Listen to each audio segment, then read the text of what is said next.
Hi, I'm Micah Clark with the American Family Association of Indiana. Thank you for joining us today for this Friday video.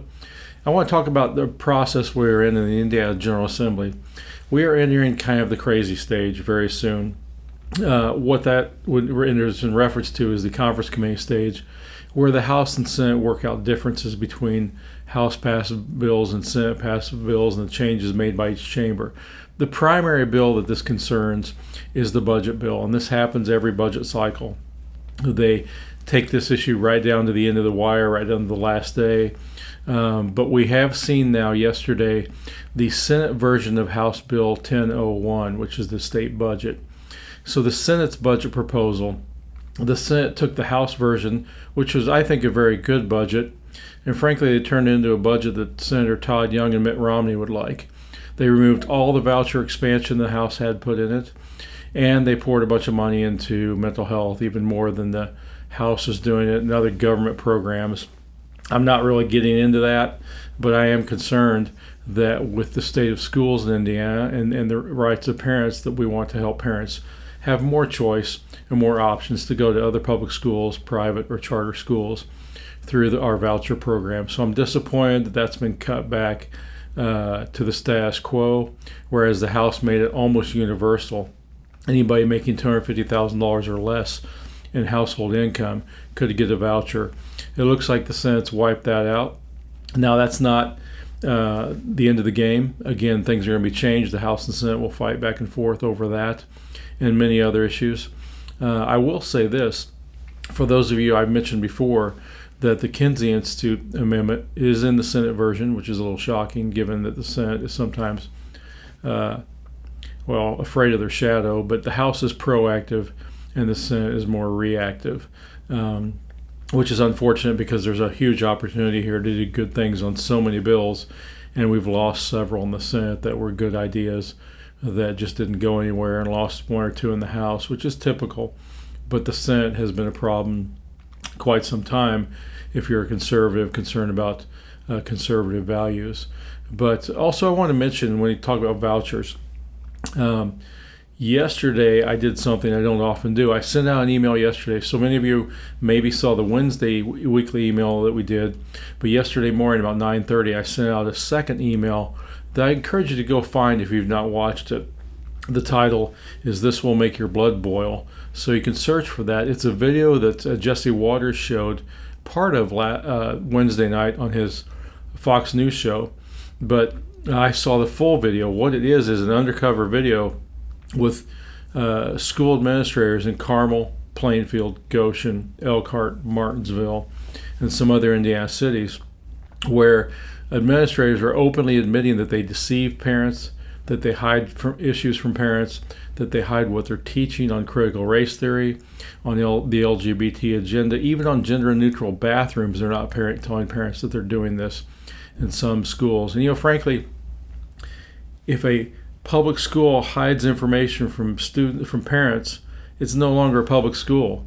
It's a government school. It's not public. If the public can't know what's being taught, can't know what's happening to their children, that's not a good thing. And the way that they brag about this is, I think, the most offensive thing, that they're intentionally deceiving parents about what their children are being taught. Children don't belong to the schools, they belong to the parents, and parents need to know what's going on, especially on these controversial issues. It will shock you at how in deep these people are, at least in this video, not in every school, but in a lot of our schools, how they've bought into this left-wing woke ideology that's going to reap a whirlwind of problems for our nation when these kids begin to grow up, vote, and become adults and have these anti-American moral anarchist views, and our country's going to suffer even more. So one of the disappointments I had this session was that Senate Bill 386 on critical race theory was not passed. Senator Rotz tried, but it was not adopted by the Senate. It wasn't given a hearing, and that's a missed opportunity.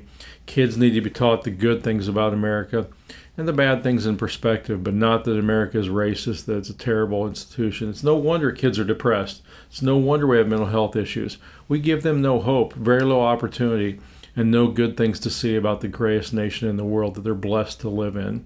Millions of people are trying to get here for a good reason. If we were a racist country, people wouldn't be trying to cross our borders the way they do. They're leaving socialist countries. In fact, a great analogy of this is, how many Jews do you think went to Germany in 1939 to immigrate? The answer is zero, because that was a systematically racist nation. We're not that way. People aren't stupid. They're coming here for opportunity. Unfortunately, our kids in public schools, a lot of them are being taught how bad America is, and they're having all sorts of angst, anxiety, and problems because of it. So we'll see what the Senate does. There'll be a lot of negotiations back and forth. We'll push for a voucher expansion that the House had to give parents more opportunities. We'll push to keep the Kinsey Institute in there. There's a couple other pro-life things we're looking at that we hope that they fix, that help women in need. And there's other issues too on other bills in this conference committee stage, where if a bill is passed one chamber, it can go into a conference committee if the other chamber didn't take action on it. So you're going to see a couple issues we're looking at. I hope to tell you about in the future that hopefully we can maybe get in the bill and get voted on by both chambers and sent to the governor. But we don't know. This is a very fluid stage coming up next week, kind of a dangerous stage because lots of things are happening and behind closed doors in these committees that are very hard to stay on top of. But I encourage you to call your legislator if you care about these issues. If you want to see a voucher expansion, ask them to put it back in the budget in the Senate. But we'll see what happens. I appreciate your support of AFA.